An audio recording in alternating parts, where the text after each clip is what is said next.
A street girl shouted to a millionaire, "Don't eat that, your wife put poison." On the way home to confront his wife, the millionaire was shocked to see what she was doing.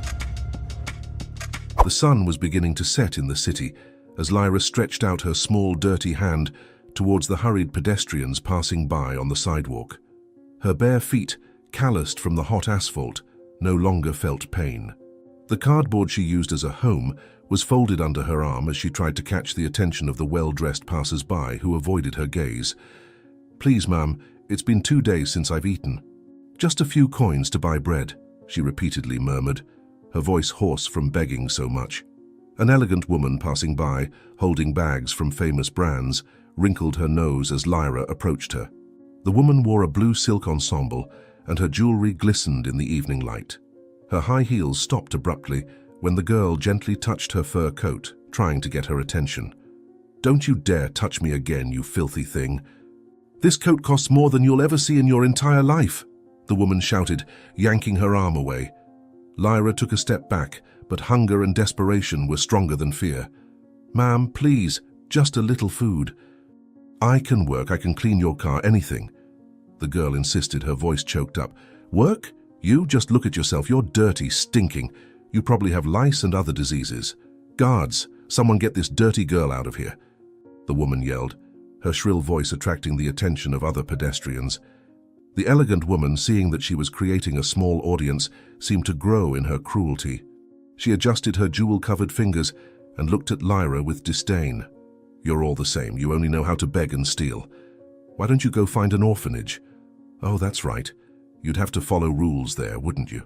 "You prefer to be out here dirtying our city," she said, her voice as cold as ice. "You don't know anything about me. You don't know why I'm on the street. You don't know what I've been through," Lyra replied, feeling her heart race but finding a courage she didn't know she had. A circle of onlookers formed around them. The woman, realizing she had an audience, forcefully pushed Lyra, causing the girl to fall into a dirty puddle. "How dare you talk back to me? Guards, come quickly. This beggar is threatening me. She tried to rob me," the woman shouted mercilessly at the girl who was still lying on the ground. "I never stole anything. I just wanted a little food." Lyra sobbed as she tried to get up from the puddle, her only cardboard now soaked. The crowd began to murmur, some taking out their phones to film the scene. The elegant woman, seeing that not everyone seemed to approve of her attitude, changed her tactic.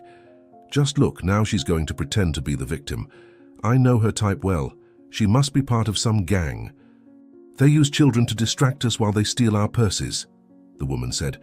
"That's a lie. The only bad person here is you, who has so much and doesn't help anyone," Lyra shouted, tears now freely running down her dirty face.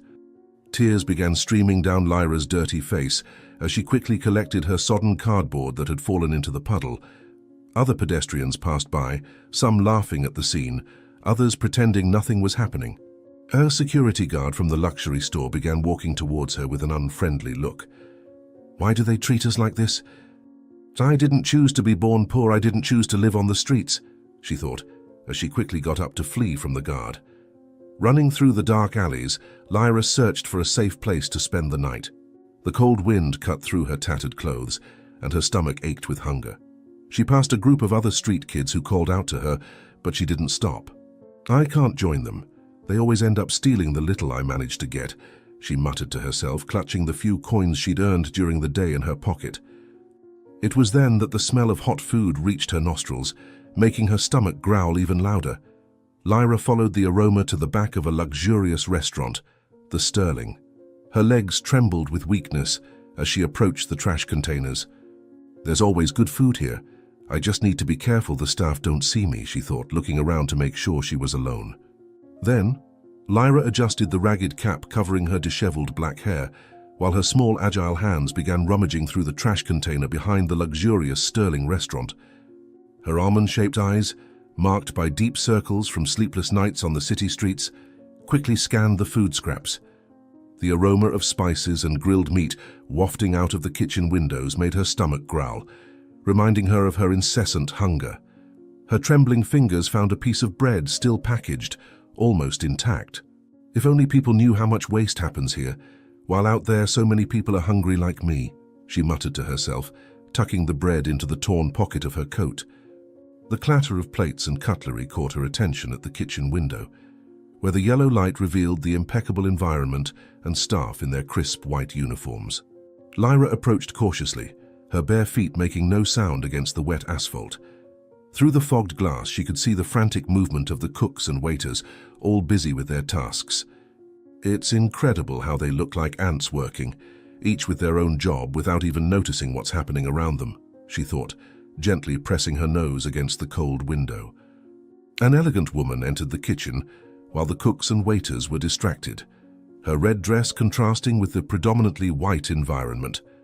Lyra recognized Grace Vanderbilt, wife of the famous businessman Silas Vanderbilt, whose photo frequently graced the magazines the girl found on the streets. Grace walked with the confidence of someone who knew that space well, her high heels echoing on the marble floor. What would a woman as rich as her be doing inside this kitchen? People like her usually don't mingle with the employees, Lyra reflected, feeling a growing curiosity. The staff didn't notice Grace's presence, too focused on their work. The woman approached one of the counters, where an elaborate dish was being finalized. Lyra watched as she took something from inside her designer handbag, a small dark glass vial that glistened under the fluorescent light. It was undeniable that what was contained in that vial was something terrible. "Please, may someone look at her? May someone notice what's happening?" Lyra whispered, her heart starting to beat faster. With a quick and precise movement, taking advantage of the waiter's distraction as he talked to one of the cooks, Grace dropped a few drops of the dark liquid onto the dish. Her hands, covered in black lace gloves, did not tremble, demonstrating a calculated coldness that made Lyra shudder. "My God, she's poisoning the food. How can someone be so cruel?" the girl thought, feeling her blood run cold in her veins. The waiter turned his attention back to the dish, and Grace quickly put the vial back in her bag, maintaining a serene smile on her red-painted lips. Lyra watched in horror as the woman smiled, as if she were merely admiring the dish's presentation. "I need to do something. I can't let this happen," Lyra muttered to herself, her body trembling not only from the cold, but from fear and adrenaline. The girl moved away from the window, her wobbly legs barely sustaining her thin body as she ran towards the restaurant's entrance. Her thoughts were in turmoil, trying to find a way to prevent the tragedy about to unfold. "If I scream, no one will believe me. I'm just a street kid who would listen to my words against hers," she reflected bitterly. Lyra's heart was beating so hard, it seemed like it wanted to jump out of her chest as she rounded the corner of the restaurant building. Her dirty hands clung to the exposed brick wall, seeking support as she moved as fast as she could. Time seemed to be running against her. "Please, God, help me get there in time.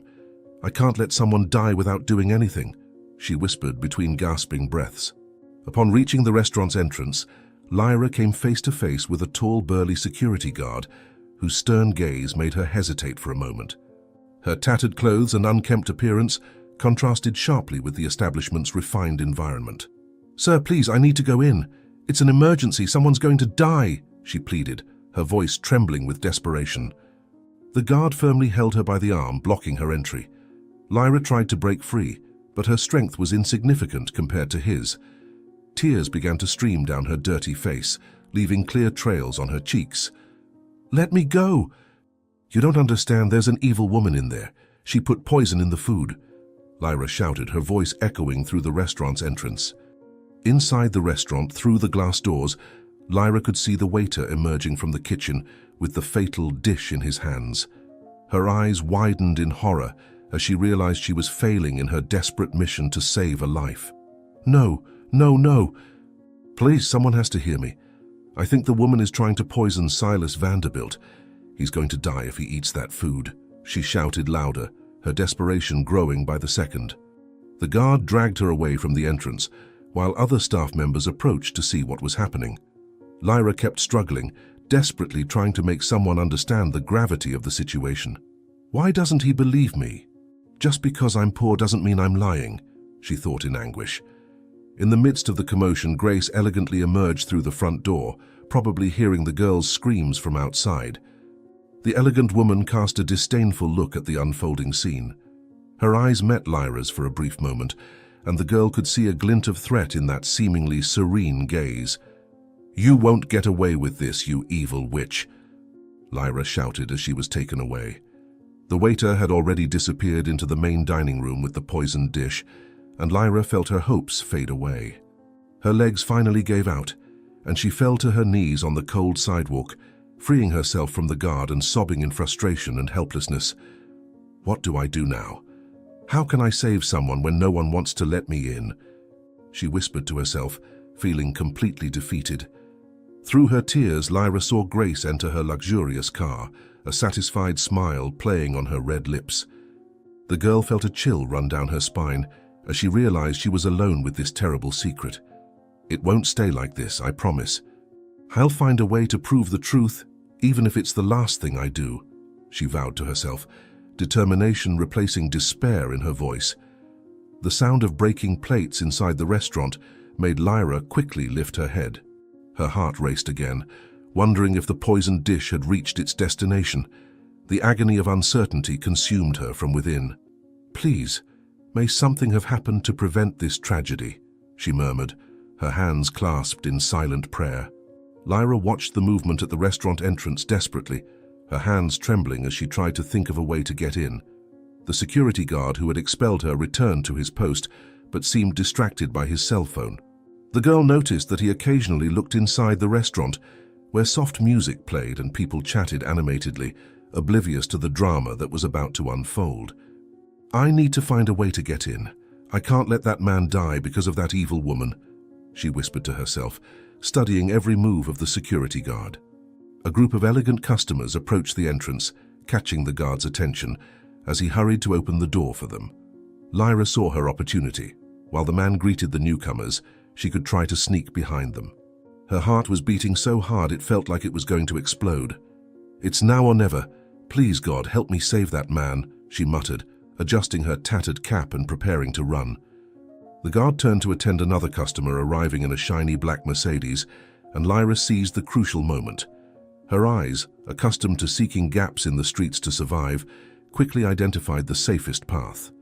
With the agility that only a street child possesses, developed after years of escaping danger, she swiftly slid through the entrance, her bare feet making no noise against the polished marble. Keeping low, she hid behind a sumptuous arrangement of white orchids in the lobby, her heart beating so hard she feared someone might hear it. Where is he? I need to find him before it's too late. Please, God, help me save him, she thought frantically, her wide eyes scanning the room as her hands trembled uncontrollably. The luxurious environment made her feel even smaller and more insignificant, with its immense crystal chandeliers shedding golden light on elegant tapestries and expensive artworks. The contrast between her reflection in the gilded mirror on the wall, a dirty girl in tattered clothes, and the opulence of the place made her stomach churn. Lyra could hear the tinkling of crystal glasses and the soft sound of silver cutlery against fine porcelain, mixed with polite conversations and contained laughter. Little do they know that a murder is about to take place right under their noses. I hope I can make it in time, she whispered to herself, feeling a mixture of anger and despair. The maitre d', a tall, slender man with a perfectly trimmed mustache, rushed past her, carrying a bottle of wine that probably cost more than she would ever see in her life. Lyra took advantage of his elongated shadow to move stealthily between the tables, like a small shadow herself. Her bare, dirty feet left small marks on the Persian red carpet, but she didn't care about the evidence she was leaving behind. Time was running out, and every second lost could mean the difference between life and death. I can't fail now, not after coming this far, she muttered, her eyes frantically scanning the room for Silas. That's when she saw him. Silas Vanderbilt was sitting at a table in the center of the room, as if he were the main star of a tragic play about to unfold. His imposing figure in a bespoke navy blue suit contrasted with the snow-white tablecloth. He was examining the dish that had just been served, steam rising in sinister spirals from the poisoned food. A smile of approval was beginning to form on his lips as he appreciated the presentation of the dish. No, please, don't touch that food. If only I could shout without that security guard stopping me from reaching him, her mind screamed, as she calculated the distance she would need to cover. Silas raised the silver fork, and time seemed to slow down for Lyra, as if the universe was prolonging that crucial moment. The light from the chandeliers reflected off the polished metal of the utensil, creating little dancing rainbows on the walls. She saw, as if in slow motion, the fork approaching the poisoned food. Her body reacted on pure instinct, driven by a force she didn't know she possessed. She ran from her hiding place like a wild animal, knocking over a tray of champagne, pushing chairs and bumping into stunned waiters in the process. "Don't eat that, your wife put poison in it," she shouted with all the strength of her lungs, her hoarse voice echoing through the now tomb-silent room. But it was too late. By the time Lyra reached the table shouting, Silas had already taken the first forkful to his mouth. His dark brown eyes met hers, a mixture of surprise and confusion on his well-groomed face. The fork fell from his trembling hand, tinkling against the fine porcelain and breaking the momentary silence that had settled. "Who are you? What's going on?"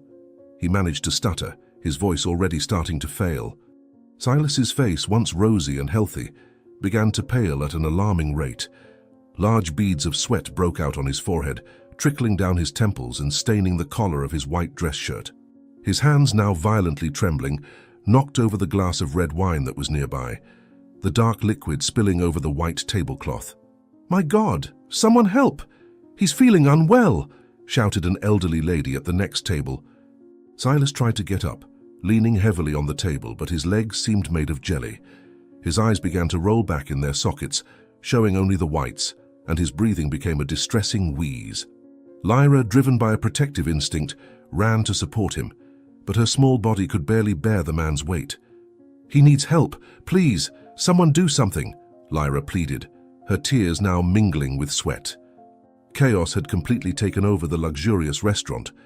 A woman screamed hysterically when Silas began to writhe, his body seized by violent spasms. Plates fell and shattered as people backed away in panic. Children cried, their shrill wails mingling with the screams and exclamations of horror from the other patrons. "It was his wife. Grace put poison in the food. I saw everything through the kitchen window. Help me save him," Lyra shouted amid the tumult. Silas's body began to convulse violently against the marble floor, where he had collapsed seconds earlier. His limbs thrashed with such force that no one could approach him. Lyra, desperate, tried to protect his head from hitting the ground. "Don't die, please don't die. I tried to warn you, I swear I tried," the girl sobbed. Silas's face was turning increasingly purplish hues as his body twisted violently on the floor. A young waiter ran over with a glass of water, his hands shaking so much that half the liquid spilled before reaching them. "Water! We have to make him drink water!" the desperate waiter shouted, trying to approach the convulsing man. "No, don't give him water! He could drown!" Lyra yelled, pushing the glass away with a strength she didn't know she had. "We need to turn him on his side. He needs to breathe." Two other waiters tried to approach with wet napkins, but backed away in fright when Silas had a particularly violent spasm, knocking over another nearby table. The sound of shattering plates echoed through the room, mingling with the screams of terror from the patrons. "Hold that criminal here until the police arrive," the maitre d' ordered, his usually composed face now contorted with rage and fear. Lyra watched, powerless and desperate, as Silas's body continued to thrash on the marble floor. Her small hands, now trapped by the enormous hands of the security guard, could no longer help. Fat tears streamed down her dirty face as she saw the man she had tried to save fighting for his life. "Please, believe me, the guilty one will get away. It was Grace, she planned all of this." Her voice, already hoarse from shouting, could barely be heard amid the chaos. The sound of sirens began to approach as Silas finally stopped thrashing, his body lying frighteningly still on the floor. The ensuing silence was more deafening than all the previous screams. Lyra felt her own body go limp in the security guard's arms, the adrenaline being replaced by a crushing fatigue.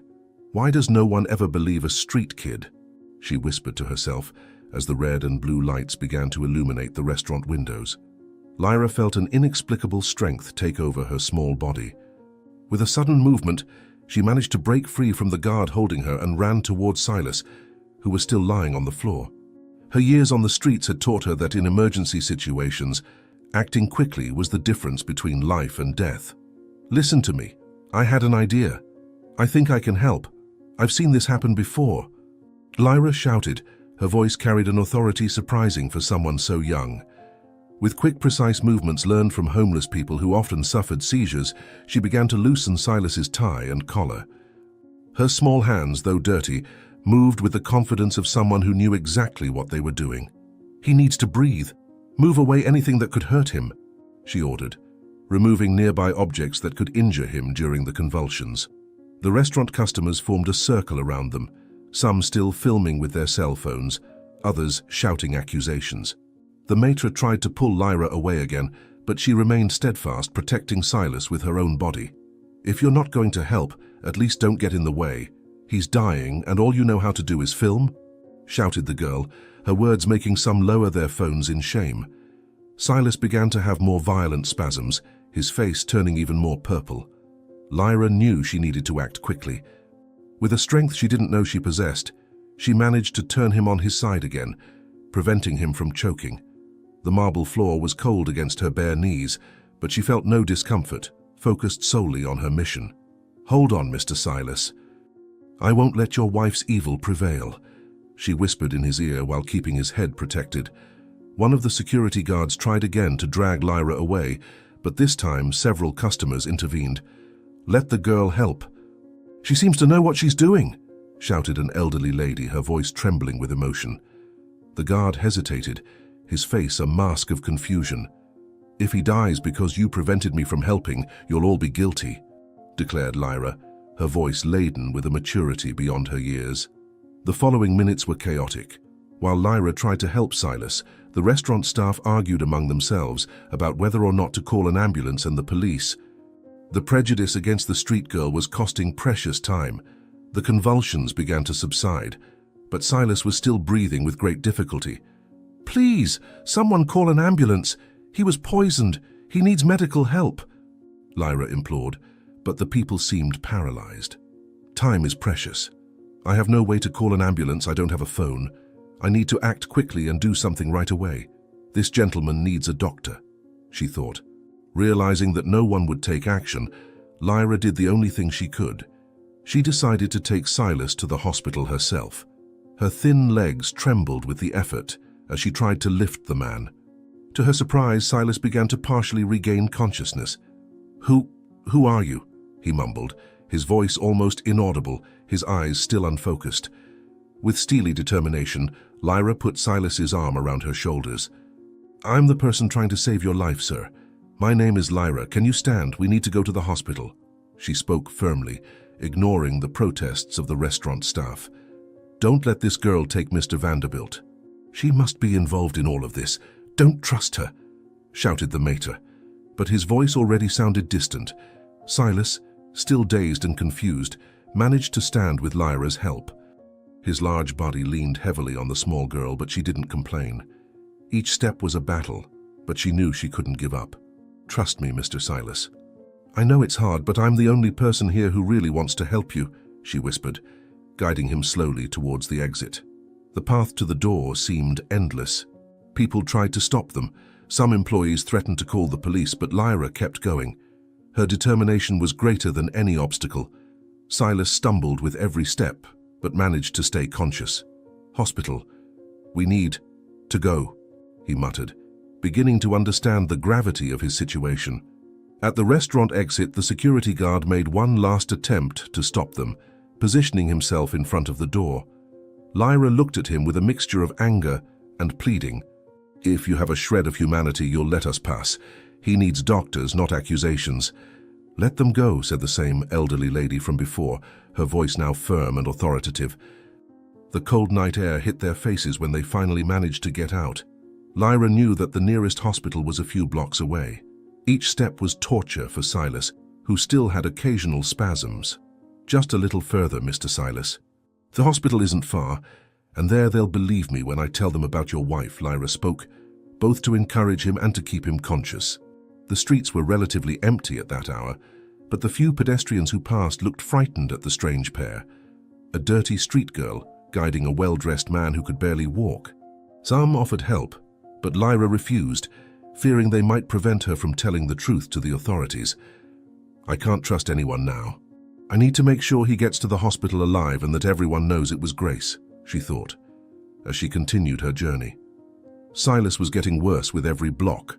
His face alternated between deathly pallor and purple hues, and his breathing was becoming more and more difficult. Lyra could feel his heart beating irregularly through his expensive suit. "Hang in there. I can already see the hospital lights." "You're strong, you'll make it," she encouraged, even feeling her own muscles screaming with exhaustion.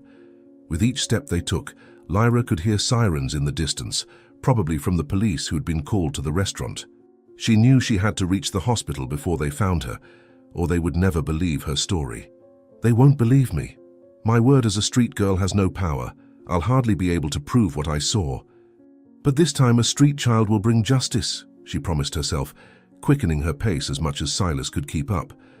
The city lights were beginning to turn on, casting long shadows on the sidewalks. Silas's weight seemed to increase with every moment, and Lyra could feel her own strength fading. But the memory of Grace's cruel smile kept her moving. "Just 2 more blocks, Mr. Silas. When we get there, you'll get help and everything will be all right, you'll be safe, and all this will be over," she murmured, more to herself than to him. Silas tried to say something, but could only emit a groan of pain. His eyes, though half closed, remained fixed on Lyra, as if trying to understand how that little street girl was risking everything to save him. "Don't try to speak now. Save your strength. We'll be safe soon," she said, adjusting his arm better over her shoulders. A group of drunken youths blocked the sidewalk ahead, laughing loudly and occupying the entire space. Lyra knew she couldn't risk passing through them. Silas could barely stay on his feet, let alone dodge drunken people. "We'll have to take another route, Mr. Silas." "I know a shortcut, but it's down a darker street," she whispered, guiding him into a side alley. The alley was partially flooded due to recent rain, and the stench of garbage was suffocating. Lyra's bare feet sank into the dirty water, but she couldn't afford to choose another route due to the time it would take. Silas stumbled over a broken bottle, nearly bringing them both down. "Watch your step." "Hold on to me, I can't let you fall now," she said firmly, her small body tensing to support more weight. A stray dog began barking furiously at them, advancing with bared teeth. Lyra knew this type of situation well. On the streets, vicious dogs were a constant danger. With one hand, she gestured for the dog to back off, keeping Silas balanced with the other. "Go away. We don't have time for this," she yelled at the animal, her voice echoing off the alley walls. Emerging from the alley, they were met with a construction site blocking the street Lyra intended to use. Her heart sank. They would now have to take a much longer detour. Silas groaned in pain, his legs faltering again. "I can't let you give up. I'll find another way. Trust me," she pleaded, watching the beads of cold sweat trickling down the businessman's face. The sound of police sirens began echoing through the streets, and Lyra could see the lights reflecting off the windows of buildings. They needed to hide, but Silas could barely move. She spotted a small convenience store, and on impulse pulled him inside. "Please, just a few minutes until the police pass. We can't let them find us before the hospital," she murmured, helping Silas lean against the counter. The store owner looked alarmed at the odd pair, a dirty girl and a well-dressed, clearly ill man. He opened his mouth to protest, but Lyra cut him off. "He's sick. We just need to wait a few minutes, please," Lyra said, but the man ignored her. "Get out of here before I call the police. I don't want any trouble in my store," he responded, already reaching for the phone. Forced outside, they found the street now crowded with people leaving work. Each jostle made Silas groan in pain, and Lyra had to struggle to keep him upright. A woman stopped to help, but upon seeing his condition, began asking too many questions. "We don't have time for explanations. He needs to get to the hospital now." Lyra cut her off, pulling Silas away from the well-meaning woman. A police car slowly drove past them, and Lyra felt her heart stop. She quickly guided Silas behind a newspaper stand, praying they wouldn't be seen, and she wouldn't be arrested for something she didn't do. The newspaper vendor eyed them suspiciously, but something in Lyra's determined eyes made him remain silent. "If they find us now, they'll arrest me and he'll die. I can't let that happen," she thought, holding her breath until the patrol car passed. Silas did his best to help, even in his near catatonic state. He walked with difficulty, leaning on the girl as little as possible while she bravely assisted him. He tried to say something, likely an attempt at gratitude, but only managed an inaudible sound. "You don't need to try thanking me. I would do this for anyone who needed help. I learned on the streets that we should help everyone, maybe because I myself need the help of kind people I meet along the way, she said, as much to distract him as herself. The lights of the hospital were already visible in the distance, like a beacon of hope in the dark night. Lyra could feel Silas was reaching his limit, his body growing heavier against hers. "Almost there, Mr. Silas. Don't give up now, we've been through so much," she implored, feeling her own legs tremble with exhaustion. The final meters to the hospital entrance seemed endless. Lyra could feel every muscle in her small body protesting under Silas's weight, as he could now barely move his legs. Through the glass doors, she could see the chaos inside the emergency room. Gurneys lining the hallways, people moaning in pain, staff rushing back and forth. "Please, let someone be able to help us." "He can't wait much longer," she whispered to herself, feeling Silas grow heavier with each step. As they entered the lobby, they were met with a stifling, tense environment. The emergency room was packed. The security guard, a tall, burly man, immediately started walking toward them, his expression hardening as he took in Lyra's bedraggled state. "This is no place for beggars. Go beg for change somewhere else," he bellowed, completely ignoring Silas's dire condition.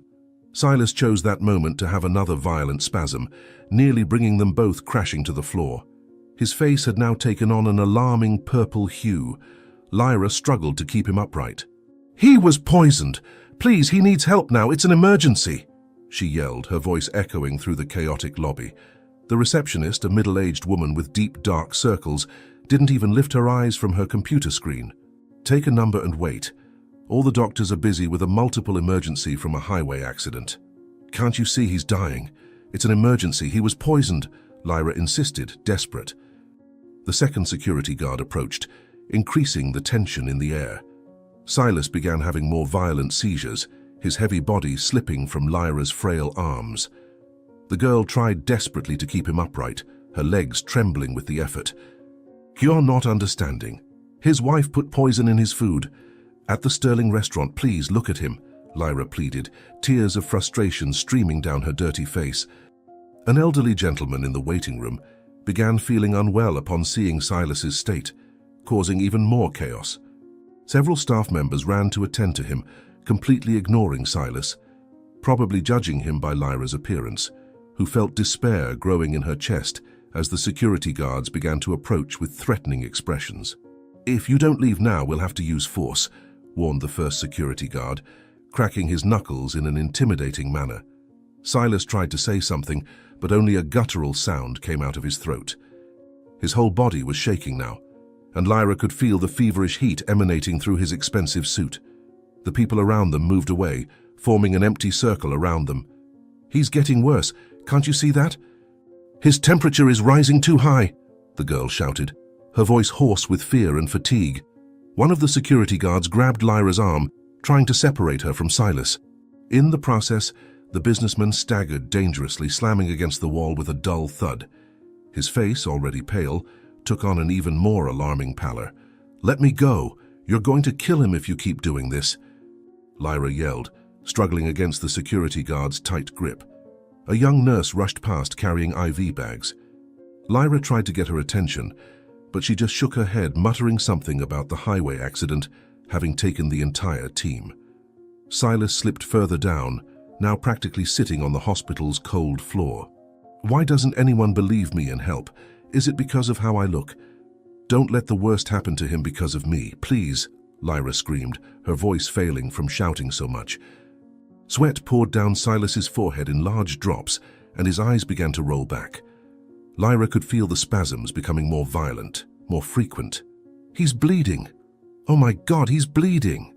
Panic was evident in the girl's voice as she tried to wipe the blood with her tattered sleeve.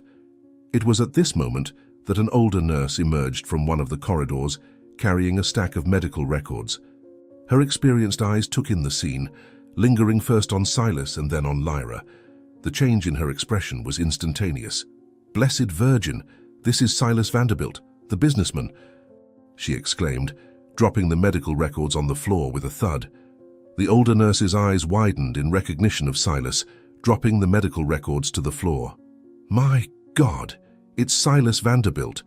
Call the doctor immediately," she shouted, running to examine the patient but keeping a suspicious look towards Lyra.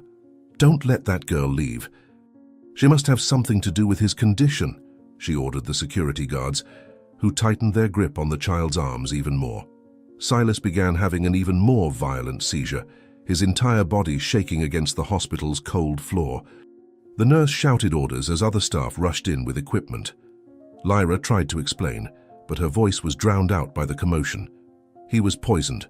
I tried to help him. He got a little better, but he's getting worse again," Lyra explained, but most of the staff ignored her completely.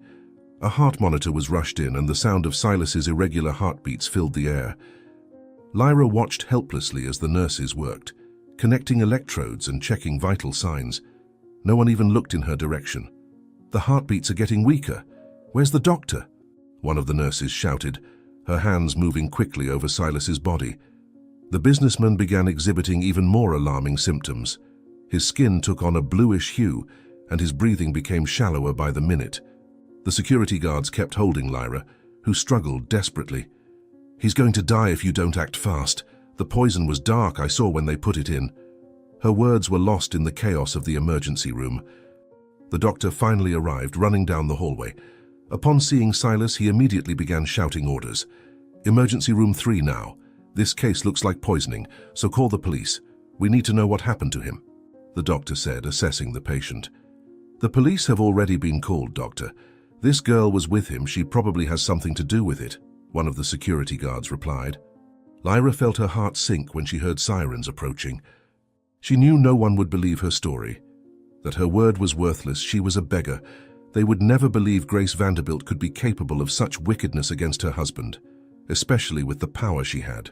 Silas was being rushed down the hallway, and Lyra could do nothing. "If he dies, it's your fault for not listening to me," she shouted, tears of anger and frustration streaming down her dirty face. The sound of the machines began to grow more frantic, and Lyra could hear the doctor's alarmed voices as they took Silas away. Another violent seizure shook his body on the gurney, and the doctors ran alongside him. "Blood pressure plummeting. We need immediate treatment," the doctor's voice echoed down the hallway. The doors of the emergency room opened again, and several police officers entered. Lyra panicked, feeling her heart racing in her chest. One of the officers immediately pointed at her. "This beggar brought a poisoned millionaire to the emergency room. She probably did something against him," the security guard said and turned to Lyra. "Now you won't escape, you little brat," he finished, tightening his grip on her arm even more. Silas's body disappeared behind the emergency room doors, leaving Lyra alone in the lobby, surrounded by accusing looks. The sound of medical equipment was replaced by the jingling of handcuffs. "Why does no one ever believe a street child?" she thought bitterly as the officers approached. The sound of the hospital's automatic doors opened violently when 3 police officers entered the emergency room. Their heavy boots echoed across the ceramic floor, and their impeccable uniforms contrasted with the chaotic hospital environment. The oldest officer, with graying hair and a stern expression, immediately located Lyra. "We received a report that a citizen was poisoned. His name is Mr. Vanderbilt, a local businessman. They said he was brought in by a beggar. Was it you?" the officer asked. And immediately one of the hospital's security guards pointed at Lyra, who was still looking at the emergency room doors, worried about Silas. The officers approached like predators surrounding their prey. Lyra felt her heart race, but remained steadfast even when the tallest officer grabbed her arm with unnecessary force. The smell of sweat and fear mingled with the hospital's antiseptic. "You have a lot of explaining to do, girl." "What did you do to Mr. Vanderbilt?" asked the older officer, his stale coffee breath making Lyra instinctively recoil. The officers dragged Lyra down the hospital corridor, ignoring her protests. Other patients and staff watched the scene with a mixture of curiosity and disapproval. The girl tried to break free, but the grip on her arm was too strong. "I didn't do anything. I'm trying to save his life." "It was his wife Grace. I saw her put the poison in his food at the Sterling restaurant," Lyra shouted, her voice echoing off the white walls. Lyra was taken to a small room in the hospital. Then the officers shoved Lyra into a hard plastic chair, while the older officer pulled up another chair to sit across from her. His hard eyes studied every move the girl made. "Let's start from the beginning. Why were you at the Sterling restaurant?" "That's no place for people like you," he said, emphasizing the last words with disdain. Lyra took a deep breath, trying to control the tremor in her voice. She recounted again about how she had been looking for food behind the restaurant, about seeing Grace through the kitchen window, about the dark liquid being poured onto the plate. The younger officer took notes, occasionally exchanging skeptical glances with his colleagues. "So you want us to believe that Mrs. Grace Vanderbilt, known for her philanthropic work, tried to poison her own husband? And only you, a beggar, saw it happen?" the sergeant questioned, his voice laden with disbelief. The interrogation continued for several minutes, the same questions being asked repeatedly in different forms, trying to find contradictions in her story. Lyra kept her account consistent, but could feel that each word was met with more disbelief. "Why would you care about saving his life? What do you gain from it?" the younger officer asked, his tone suggesting hidden motives. It was at this moment that the sound of high heels began to echo down the corridor, approaching rapidly. Lyra felt her blood run cold as Grace Vanderbilt entered the small room like an actress taking the stage, her eyes red from carefully manipulated tears. "I was informed by the hospital that my husband was brought to the emergency room." "What did this criminal do to him?" Grace asked, her voice choked with emotion that Lyra knew to be false. Grace moved around the room like a snake about to strike, her high heels marking each step with calculated precision. Her red dress, the same one from the restaurant, now seemed even more menacing in Lyra's eyes. The woman approached the officers, her perfectly manicured hands trembling in a studied display of distress. "My poor Silas. I had an issue to take care of while we were eating at the restaurant, and had to leave earlier and let him finish his meal. I didn't think they would let people like this beggar get near the restaurant. They always want more than just food," Grace said, casting a venomous glare at Lyra. Sergeant Ramirez offered his chair to Grace, who sat down with rehearsed grace. Her eyes, previously feigning tears, now gleamed with a malice that only Lyra seemed to perceive. The girl felt her stomach churn as the woman began to speak again. "I saw this girl lurking around the restaurant several times today. I had to take a call in the middle of the meal. That's when I saw her. Silas has always been so kind. He must have put something in his food when no one was looking to try and rob him," Grace declared, her voice trembling just the right amount.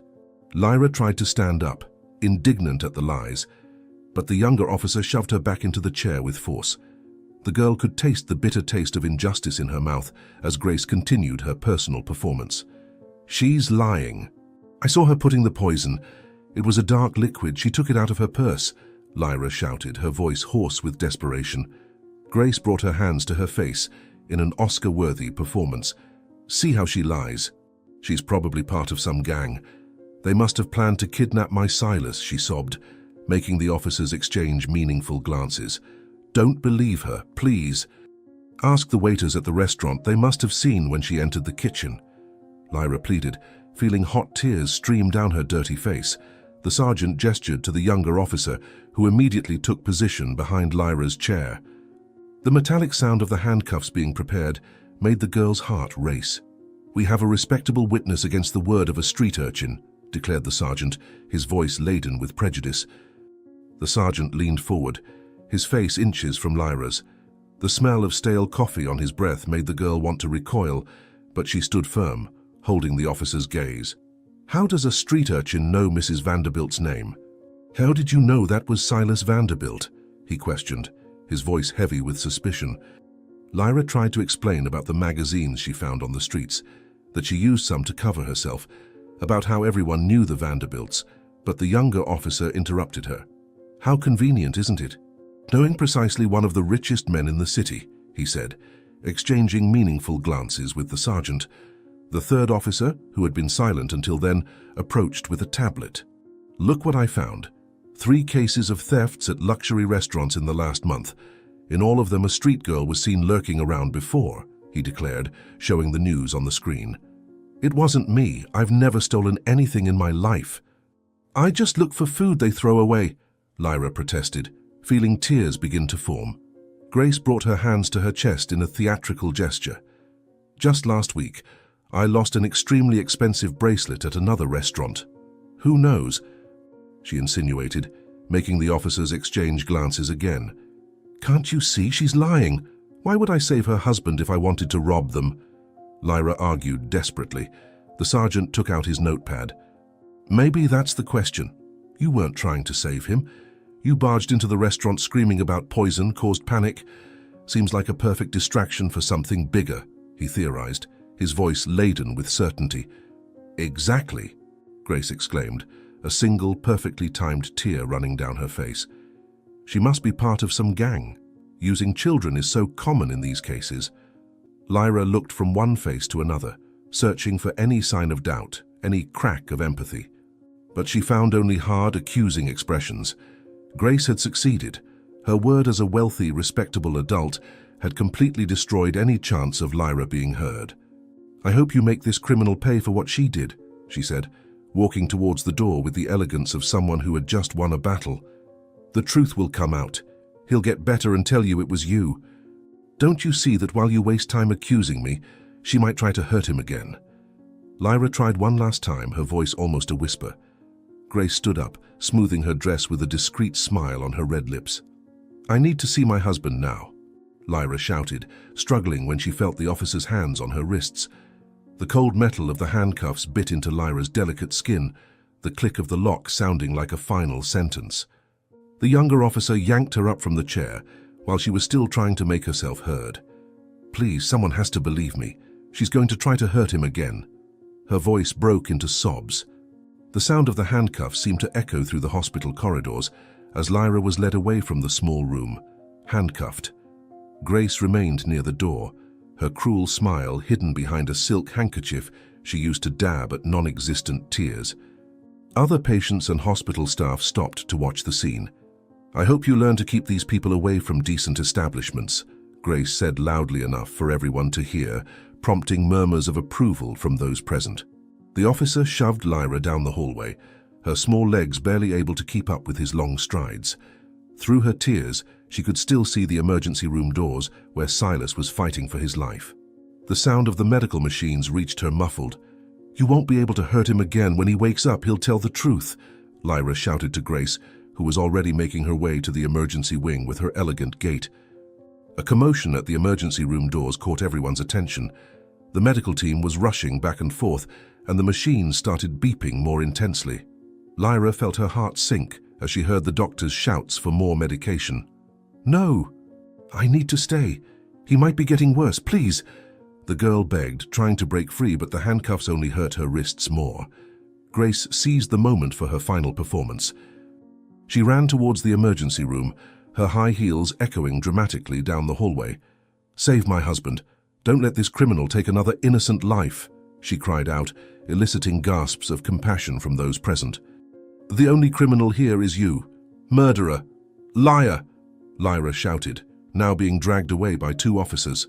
The hospital doors loomed closer, and with them, the terrible reality that Lyra had failed in her mission. Not only had she not managed to completely save Silas, but now it would be impossible to protect him from Grace's second attempt. If he dies, the blame will be on all of you who wouldn't listen. His blood will be on your hands. Her words echoed through the lobby as she was taken away. The cold night air hit her face as the automatic doors opened. The police car lights were still flashing, casting dancing shadows on the hospital walls. Lyra cast one last look back, only to see Grace disappear through the emergency room doors. You won't win, Grace. The truth always comes out, no matter how long it takes, the girl shouted one last time before being shoved into the police car. The sound of the vehicle's door closing was like a period at the end of his freedom. Through the fogged-up glass, Lyra watched the hospital where she left not only Silas, but also her only chance for justice. The sirens began to wail and the car started moving. Why does the world prefer to believe beautiful lies rather than difficult truths? She thought bitterly, as silent tears streamed down her dirty face. In the hospital's emergency room, doctors and nurses scurried back and forth, desperately trying to save Silas's life. The machines surrounding the bed made loud, frightening noises, with lights constantly flashing, showing that something was very, very wrong with him. Silas, still wearing his nice suit, now drenched in sweat, trembled and twitched as if fighting against something invisible inside him. Guys, his blood pressure is dropping too fast, shouted one of the nurses, looking scared at the machines. And the medicines we usually use in these cases aren't helping at all. The doctor, the hospital's oldest and most experienced physician, took charge of the situation. He had seen many similar things throughout the years he had worked there and knew he had to act quickly if he wanted to save Silas's life. "Everyone, let's try something different," he said in a firm, calm voice, even amidst all the chaos. "Prepare that antidote that works for all cases quickly." And so everyone in the room began working together, properly following the doctor's orders. Nurses rushed back and forth, fetching medications, equipment, and whatever else was needed. The air in the room felt heavy, but they refused to stop, and every second that passed was crucial in trying to save Silas. "Doctor, we're losing him!" shouted one of the younger doctors, his voice trembling with fear. But the doctor in charge remained undaunted. He continued his work with courage and determination. With the utmost care and attention, he administered the antidote to Silas and began other procedures. "Come on, Mr. Silas," he muttered softly, looking at the paper-white face of the patient. "Fight with all your might. You're a strong man.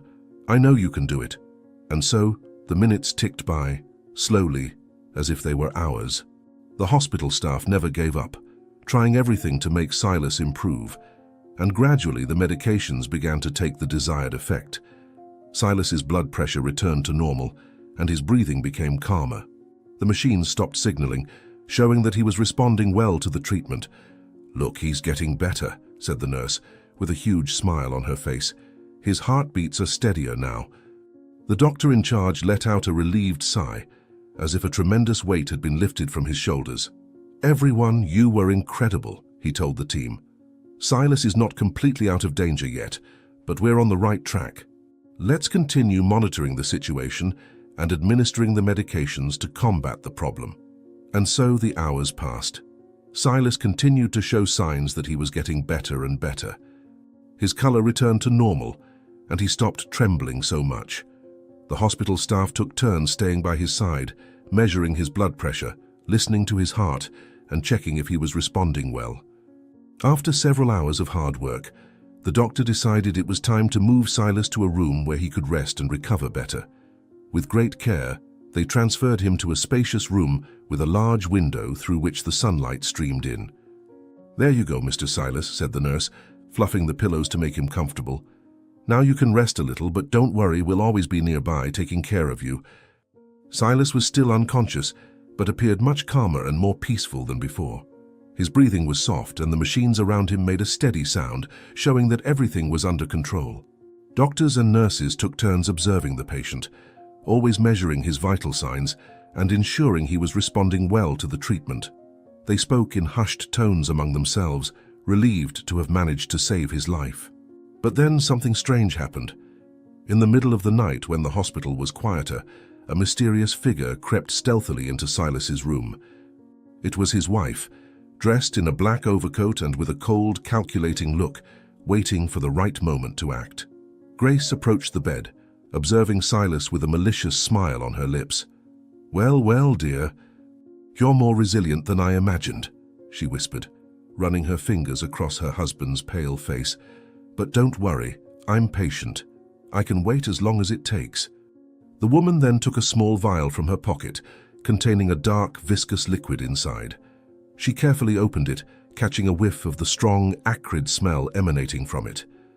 "You know, dear, I've been thinking, perhaps what I did before wasn't enough. Maybe you need an extra dose to, how can I put it, depart." With a cruel smile, she leaned over Silas, holding the vial close to his face. But before she could do anything, she heard footsteps approaching in the hallway. Quickly, she slipped the vial back into her pocket and stepped away from the bed, feigning concern. "Oh, doctor, I'm so glad you arrived," she said to the physician entering the room. "I was so worried about my husband. Is he going to be okay?" The doctor looked at the woman with a distrustful expression, but soon turned her attention back to Silas. "We are doing everything possible, ma'am. Your husband is a fighter. He is reacting well to the treatment, but he still needs a lot of rest and care." The woman nodded, pretending to be relieved. Of course. I understand. I will do whatever is necessary to help with his recovery. After all, that's what marriages are for, isn't it? In sickness and in health." The doctor agreed, without taking her eyes off Silas. There was something about that woman that bothered her, but she didn't quite know what. "Well, ma'am, if you'll excuse me, I need to examine your husband now. You can wait outside. I'll bring news soon." With a forced smile, Grace said goodbye and left the room, not without first casting one last look at Silas. A look full of hatred, anger, and a frightening determination. In the hallway, she walked with long strides, already planning her next move. Silas may have survived this time, but she wouldn't give up so easily. After all, she had a plan, and nothing and no one would stand in her way. With a somber smile on her lips, the woman disappeared into the darkness of the night, leaving behind a sleeping and vulnerable Silas, unaware of the danger that lurked around him, the danger that came from the one he least expected, from the one who should love and protect him. Meanwhile, Silas slept, oblivious to everything that was happening around him. He dreamed of better days, of a life full of love and happiness, unaware that evil lurked in the shadows, waiting for the right moment to strike. But Silas was strong, much stronger than anyone imagined, and he would fight, he would survive no matter what happened, because he had a reason to live, a light that guided him even in the darkest moments. Lyra remained seated in the chair, the handcuffs tight on her thin wrists as she looked at the floor. The interrogation room was cold, not only in temperature, but also with the icy gaze of the detective in front of her. His words still echoed in her mind. "If Silas dies, you'll be charged with murder." That phrase seemed a final blow to her hopes, an early conviction for a girl who only wanted to help. She bit her lip, trying to contain the tears that insisted on falling. Her throat burned from so much effort to remain calm. The detective watched her with an expression of weariness and disdain, as if he had already made up his mind. To him, she was just another street kid trying to get away with something. No one would defend her. No one would believe her story. "They've already decided I'm guilty, even without proof," Lyra thought, her heart aching. The sound of the detective's nails drumming on the table broke the silence. He looked at her, his eyes hard as if he were trying to wring some confession from her lips. "You know your story doesn't make sense, don't you? A street girl, no witnesses, no proof, accusing a woman like Grace Vanderbilt of poisoning her own husband?" He shook his head in disbelief. "Do you have any idea who you're dealing with?" Lyra raised her gaze, her eyes red from crying so much.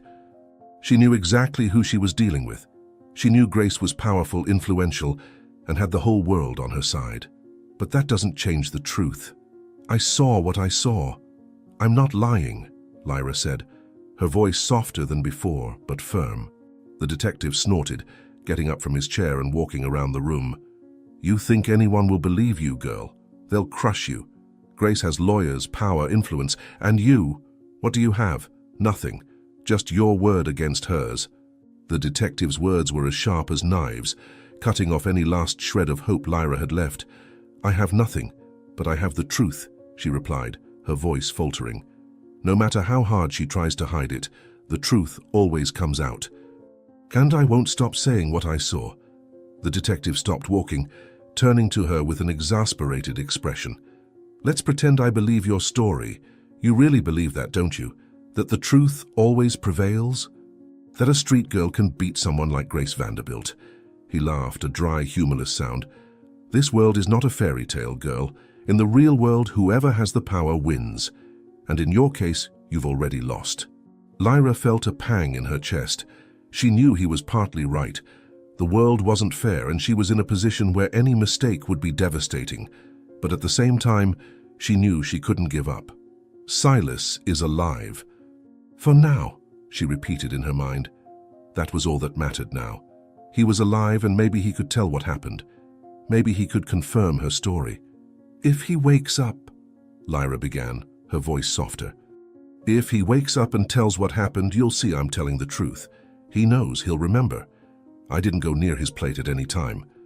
The detective shook his head again, as if he were dealing with a child who didn't understand the gravity of the situation. "If he wakes up. You're betting your whole life on an if, girl. And if he doesn't wake up, what will you do? Say it was all a misunderstanding?" Lyra clenched her fists tightly. "He will wake up. He needs to wake up." There was more determination in her voice than she expected. "If I give up now, she wins, and Silas dies without anyone knowing the truth." The deputy sighed and approached the table again, sitting down and crossing his arms. "And what do you think is going to happen, huh? Are we going to arrest Grace because of what a street kid said? You think that's really going to happen?" Lyra was silent for a moment, struggling against the overwhelming feeling of helplessness. She knew that deep down the odds were against her. She knew Grace was a powerful woman, someone who could easily manipulate the situation in her favor. But she also knew giving up was not an option. "I'm going to keep fighting, no matter what happens. Someone needs to know the truth." The deputy laughed again, this time with less bitterness. "You're a stubborn girl, I'll give you that. But being stubborn won't get you out of this mess. If Silas doesn't wake up, there's nothing you can do, and if he does wake up, well, who's to say he'll support you?" That was the question that had been haunting Lyra from the start. She had no way of knowing what Silas would think when he woke up, if he woke up. But she had to believe that deep down he would remember something. Maybe the strange taste of the food, the pain that came right after, or even some detail that confirmed her story. "I did what I could," said Lyra, looking at her handcuffed hands. "I tried. And if he dies, it won't be my fault. It will be because you didn't want to listen and believe me. It will be because you preferred to believe the lies of a rich woman." The deputy stood up again, this time with a more serious demeanor. He walked to the door, looking over his shoulder before leaving. "We'll see, girl. We'll see if this faith of yours in the truth will be enough. But without proof, you stay here." He signaled to the officers, who entered and began to lead Lyra back to her cell. As she walked through the cold corridors of the police station, Lyra felt the weight of everything that was happening on her shoulders. But even with despair tightening her chest, something inside her still refused to give up. "I need to believe. If I don't believe, no one else will believe for me." When the door of her cell closed again, the silence enveloped her. Lyra sat in the corner, hugging her knees and trying to breathe deeply. Tears streamed down her face, but she didn't allow herself to give in to despair. What was at stake was bigger than her pain. Silas's life depended on the truth, and she wouldn't give up. She couldn't give up. Hours passed and Lyra could hardly sleep. The night seemed endless, and the cold of the cell enveloped her like a prison within another. All she could do was wait. Wait for any news, any change, anything that could turn the game in her favor. Finally, when the first rays of sun began to invade the small window of the cell, she heard footsteps. It was the deputy. He stopped in front of the cell, his face still serious, but there was something different in his eyes. "We were informed by the hospital that Silas woke up," he said, his voice grave. Lyra felt her heart stop for a moment, unable to believe what she had just heard. He woke up." The deputy nodded, but his expression remained stern. "Yes, he woke up, but he hasn't said anything yet. He's weak and his situation isn't good, but he's still alive." The relief Lyra felt was instant, even though the situation wasn't the best. Silas was alive. He still had a chance, but the deputy's look reminded her that the fight was far from over. "We'll see what he has to say. Until then, you're still locked up here. Don't think this changes things, girl. Not until we know the truth." Lyra nodded, her heart pounding. "I know, but he'll tell. He'll tell the truth. He has to tell," she said, trying to keep hope alive. The deputy walked away and the cell door closed again, but this time Lyra felt something different, a small flame of hope. Silas was alive, and as long as he was, there was a chance that everything could change. She leaned back against the cold wall, exhausted, but with a small smile on her lips. Days later, Silas slowly woke up, as if emerging from a dense and confusing dream. The hospital room was silent, except for the rhythmic sound of the machines around him. His body felt heavy, as if every muscle was refusing to obey. He blinked a few times, trying to adjust his eyes to the soft light coming through the window. He felt disoriented, not quite sure how much time had passed since the last moment he remembered. "I'm alive?" he thought as he tried to move his hand. A slight shudder ran through his fingers, but the movement was almost imperceptible. The air in the room seemed dense, and the smell of disinfectant mixed with the faint hum of the machines made him feel even more vulnerable. He knew something serious had happened, but his mind was foggy and his memories were hazy. What happened to me?" The door to the room opened slowly and 2 doctors entered, followed by a nurse adjusting the clipboards in her hands. They looked serious, professional, but Silas noticed the look of caution on their faces. "Mr. Vanderbilt," one of the doctors began, his voice low as if he were trying to measure his words. "You were in a very critical condition, you were poisoned, but we managed to stabilize you in time. It was a quick intervention, but your recovery will be long. Here's the English translation with the same structure, punctuation and formatting as the original Portuguese text." Silas frowned, trying to process the information. Poisoned?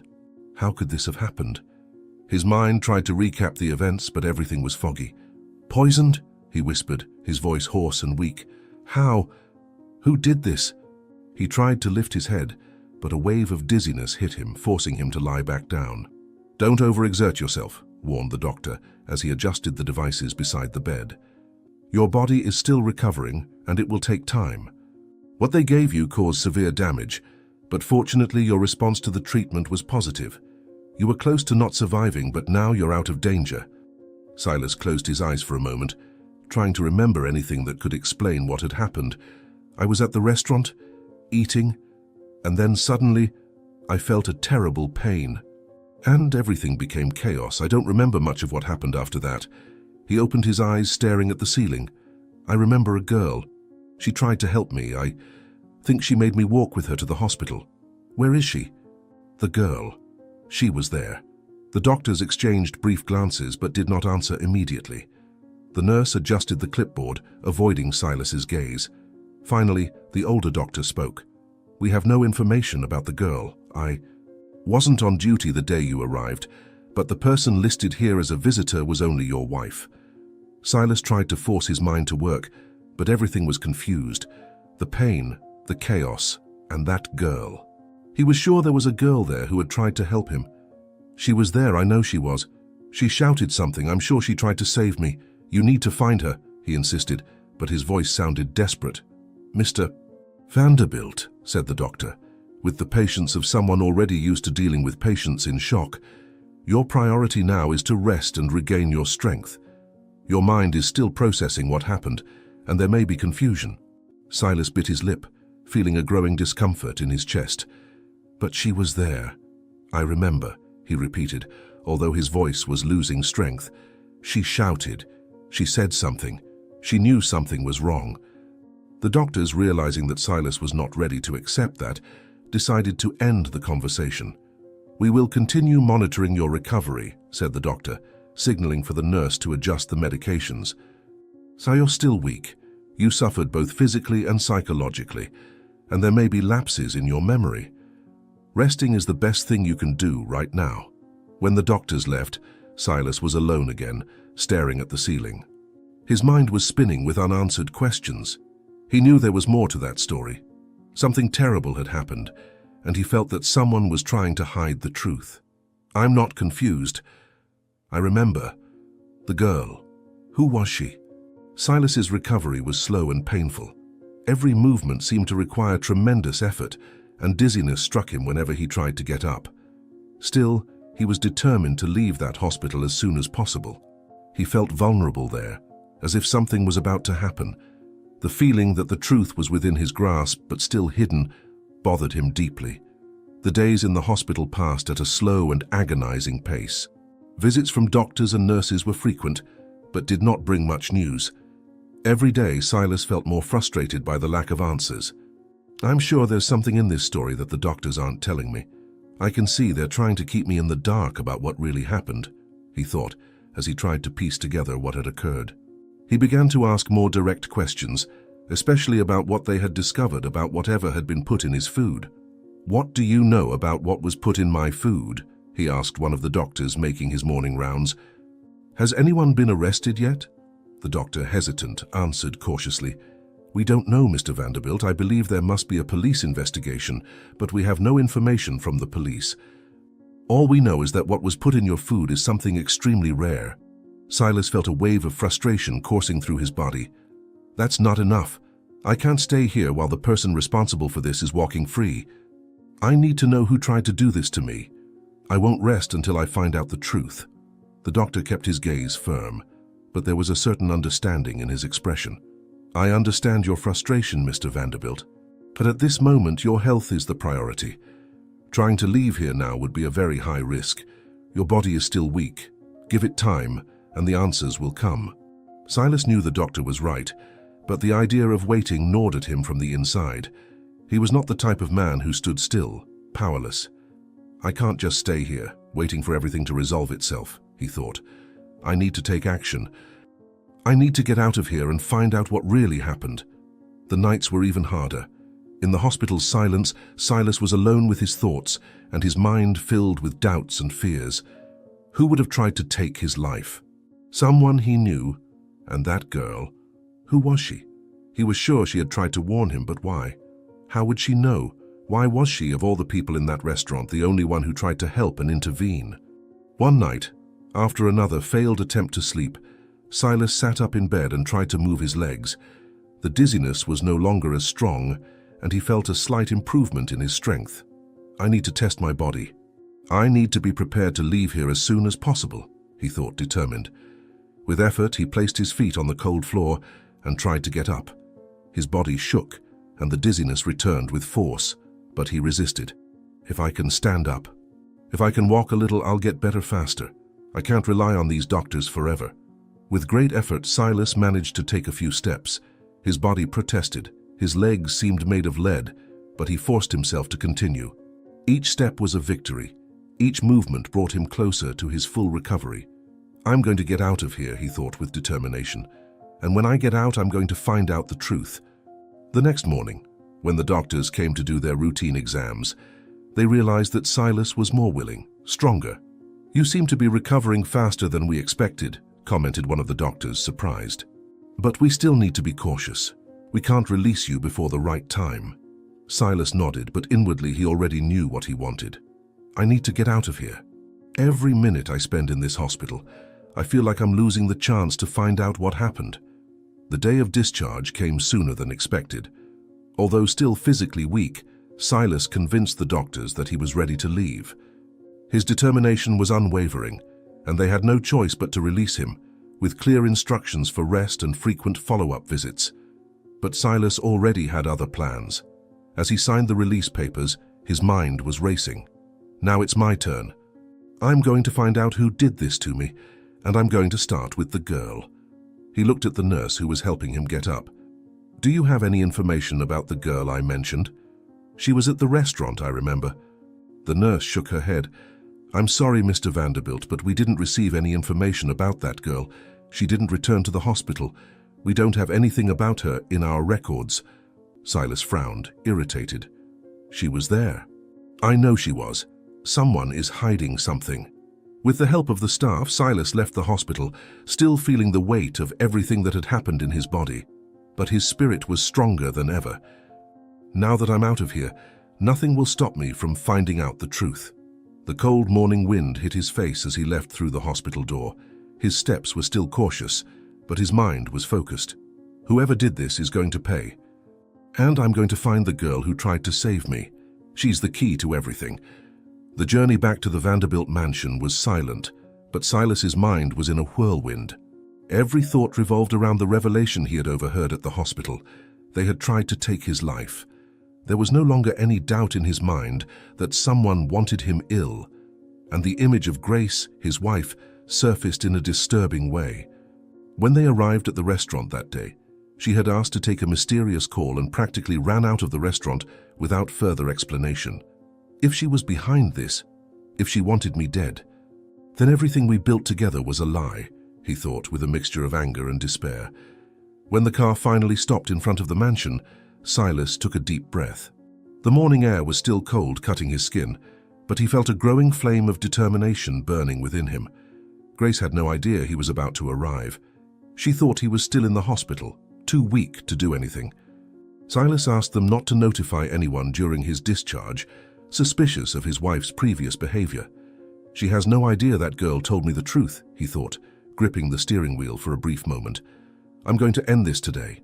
As he entered the entrance hall of the mansion, Silas was greeted by the sound of silence, a silence that seemed heavy, almost suffocating.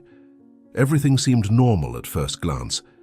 The impeccable furniture, the polished marble floor and the large windows that let the morning light illuminate the space.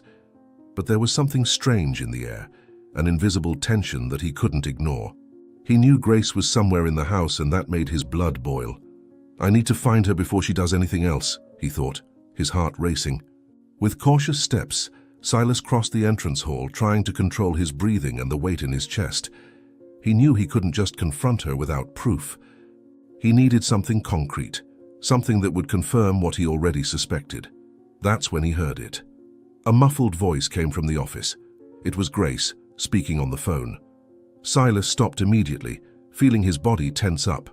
She's talking to someone, he realized, approaching silently the half-open door. He stood still, his heart pounding as he tried to catch every word. Grace's voice was low, but full of authority and coldness. Yes, I already said. He shouldn't have survived. It was supposed to be a perfect plan. If it weren't for that damn girl, he wouldn't be in that hospital now. Silas felt a shock run through his body, as if he had been punched in the stomach. She's confessing. She's really behind this, he thought, horrified. The blood was pounding in his ears as he forced himself to remain silent, listening further. Yes, yes, Grace continued, with a cold laugh that made Silas shudder. His money is all that matters to me now. The lawyer has already taken care of the changes to the will. Once he's truly out of the way, there will be no more obstacles. No one will suspect me, and it will all be mine. Silas felt a lump form in his throat. Her words sounded like knives piercing his heart. She never loved me. It was always about the money. The pain was almost unbearable, but he knew he couldn't let himself be overwhelmed by despair. He needed to act coldly. I'm going to end this now, he thought, with his fists clenched. Without making a sound, Silas stepped away from the door and took his cell phone out of his pocket. His hands trembled slightly as he dialed the police number. I need to do this quickly, before she realizes I'm here, he thought, as he put the phone to his ear and waited for someone to answer. His breathing was heavy, and he could hear the distant sound of Grace's voice still on the phone, plotting his death. Police, how can I help you? Said the voice on the other end of the line. Silas spoke as low as he could without losing control. This is Silas Vanderbilt. I was admitted a few days ago after an attempted murder. I'm at my mansion now, just released from the hospital. My wife is trying to take my life. I need you to send a car right away. She's in the office, discussing how to finish what she started. He gave them the address of his residence. On the other end of the line, the response was quick and professional. Mr. Vanderbilt, patrol cars are on their way. Don't make any risky moves until we arrive. Can you describe the situation in more detail? Silas, still with his back to the office door, tried to maintain control. She's on the phone right now. She's talking about how she changed my will and making sure I die. I don't know who's on the other end of the line, but she's going to try something against me if you don't come soon. She seems to have accomplices. The officer on the other end of the line assured him that the patrol cars were on their way, but Silas knew time was short. He needed to make sure Grace didn't escape before the police arrived. I need to stay calm. I need to control her until they get here, he thought. But adrenaline was taking over his body, and every second felt like an eternity. Suddenly, Grace's voice changed tone. Silas heard her abruptly hang up the phone. There was a moment of total silence. Silas froze. She sensed my presence or heard something, he thought, his heart racing. The silence that followed was suffocating, as if time had stopped. Grace was just a few meters away, and Silas knew she had noticed something. Then suddenly the sound of hurried footsteps echoed down the hallway. Grace was fleeing. Silas felt his blood run cold, and without a second thought, turned to follow her. "Grace!" he shouted, his voice hoarse with emotion and anger. He saw her silhouette disappear toward the back of the mansion, moving with an agility he didn't expect.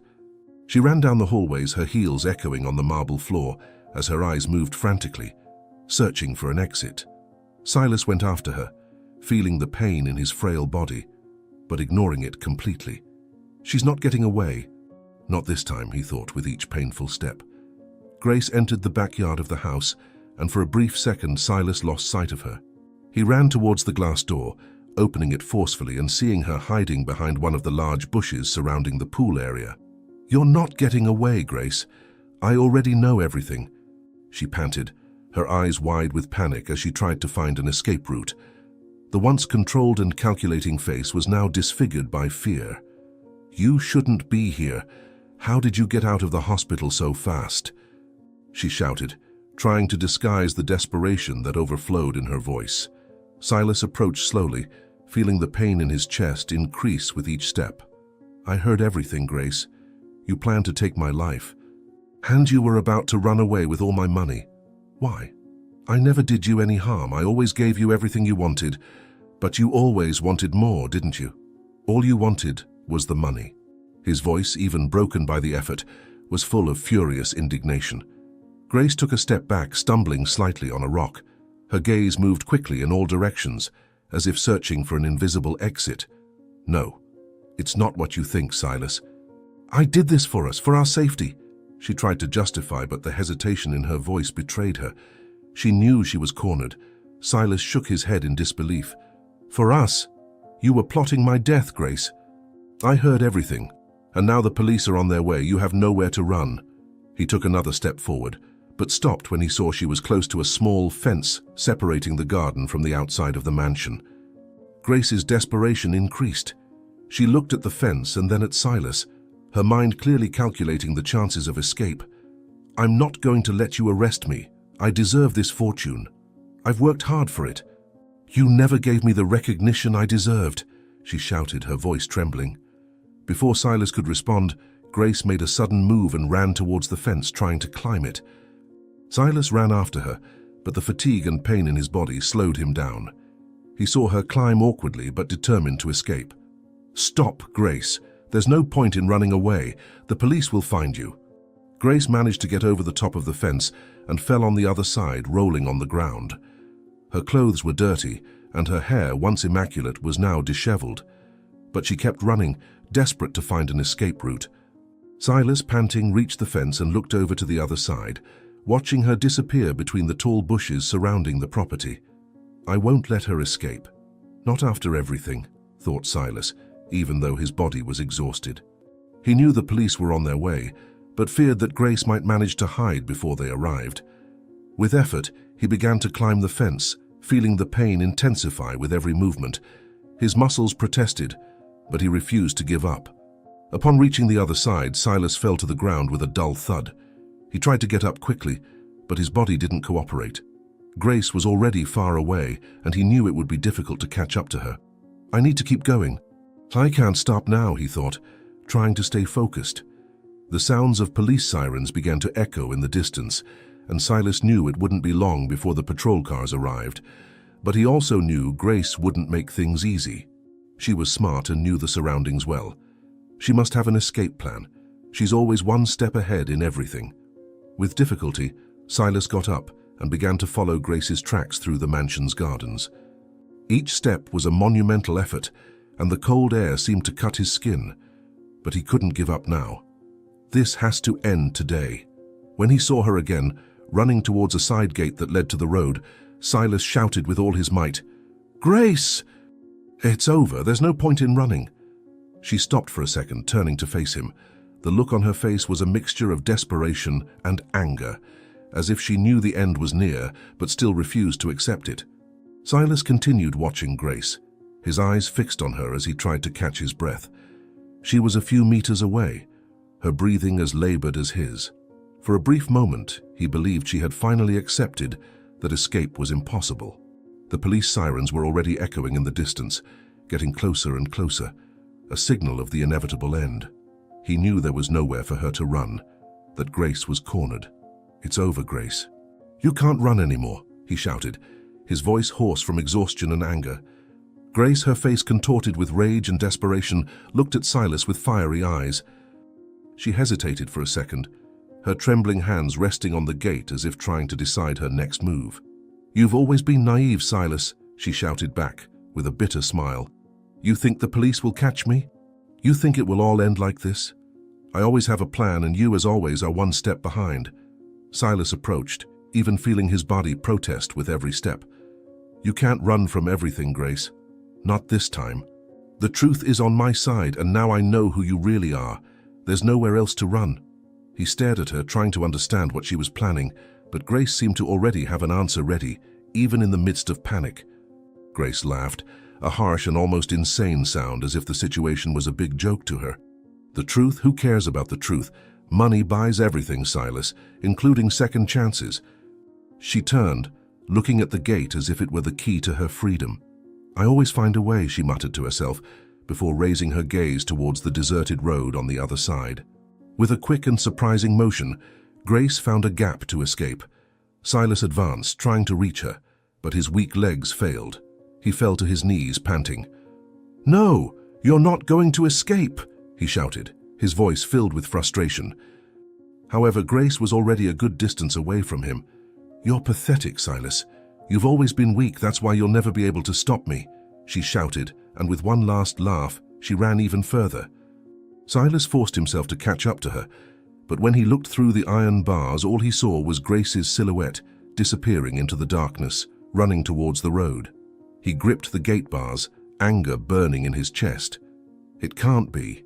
It can't end like this. The sound of sirens was closer now, but Silas knew that every second that passed was an advantage for Grace. She was escaping, and he was powerless to stop her. "I need to prevent her from disappearing," he thought, desperate. As he looked around, Silas saw the lights of the patrol cars illuminating the mansion's entrance. Officers quickly got out of the cars, running towards him. "She escaped!" he shouted, trying to alert them. "She escaped through the side gate. You need to catch her before it's too late."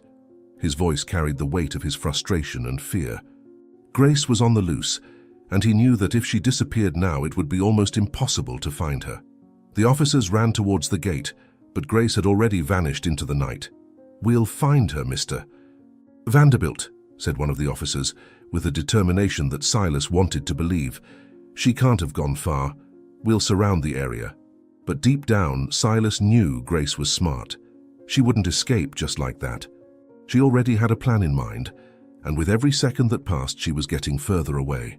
"She's quick and always one step ahead," thought Silas, running his hands through his hair, trying to calm down. What if she's already prepared this escape? What if she's already taken all the money? What if this is part of something bigger? Doubt gnawed at his mind, but he knew he needed to act cautiously.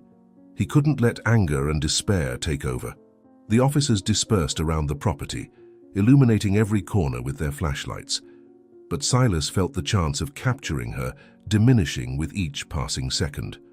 He leaned against the gate, feeling the weariness of his body weigh him down. "She's going to escape. She's smart. She'll get away," he muttered, his voice broken by exhaustion. Suddenly, the radio of one of the officers crackled, an urgent voice echoing in the air. "We have a suspect vehicle speeding out of the nearby road. We need backup to intercept it." Silas raised his head, his heart beating faster. "It's her. It has to be her," he thought. "She might be trying to flee by car." The officers quickly responded to the call, heading back to their vehicles.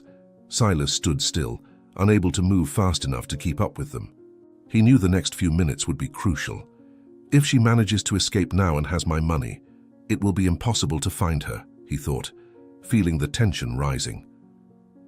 He wanted to do something, but he was trapped in his exhausted body without the strength to fight against the inevitable. The squad cars sped off down the road, and Silas was left there at the gate, alone. He looked up at the sky, trying to find some solace, but all he felt was the deep sense of failure. She deceived me. All these years, everything I did for her. Grace only cared about my money. The reality hit like a punch to the stomach. For a moment, Silas thought about how it had all come to this point. A woman he loved, with whom he had shared years of his life, was now a mortal threat. How did I not see this before? How did I not realize what she was planning? He asked himself, trying to find answers that would console him, but all he found was a crushing emptiness. As he waited for news from the police, Silas felt a mix of anger and sadness building up in his chest. She can't run forever, he told himself, trying to hold on to the little hope that remained. Sooner or later she'll make a mistake, and when that happens, I'll be ready. A nearby officer's radio crackled again, and Silas held his breath, hoping for good news. The suspect vehicle has entered a dirt road. We are in pursuit, but the driver is maneuvering aggressively, requesting backup. Silas felt a glimmer of hope ignite. If they surround her, there's still a chance. But time seemed to drag on too slowly. Every second without news was torture. Silas paced back and forth, his gaze lost in the darkness surrounding the mansion. She's always been good at disappearing when she needed to, but this time, I can't let her win. Finally, after what seemed like an eternity, the sound of an approaching car caught Silas's attention. He turned to see one of the officers returning. The cop stepped out of the car, a serious expression on his face, and Silas knew even before asking, "She got away, didn't she?" The officer paused before answering. "The car entered an isolated area of the dirt road and we lost the trail. Teams are trying to track it, but for now she managed to disappear." The words hit Silas like a rock. He felt his legs weaken, and he had to lean against the gate to keep from falling. "I knew she was always one step ahead, but I never imagined she could slip away like this." The disappointment was crushing. Grace was free, and now he didn't know how long it would take to find her again. The officer approached, his face etched with empathy. "We'll keep searching, Mr. Vanderbilt, but it's going to be harder now. She knows the area well. We won't give up, but we need time." Silas nodded wordlessly. All he could do now was wait. Wait for the police to find a clue, for Grace to make a mistake. But deep down, he knew this was a meticulous woman. She had planned everything, and he didn't doubt that the escape was part of her plans too. Lyra looked out the small window of the cell, trying to find some solace in the morning light that was beginning to emerge. The sounds of the police station around her constantly reminded her of where she was, but her mind was elsewhere. She thought of Silas, wondering if he would be okay, if he had survived that night. Did he wake up? Is he better? The uncertainty was a constant weight on her chest, and she didn't know how much longer she could endure the weight to know if Silas was all right. Then, with the creak of the door, an officer entered the cell. He didn't seem as hostile as before, which made her raise her gaze with a flicker of hope.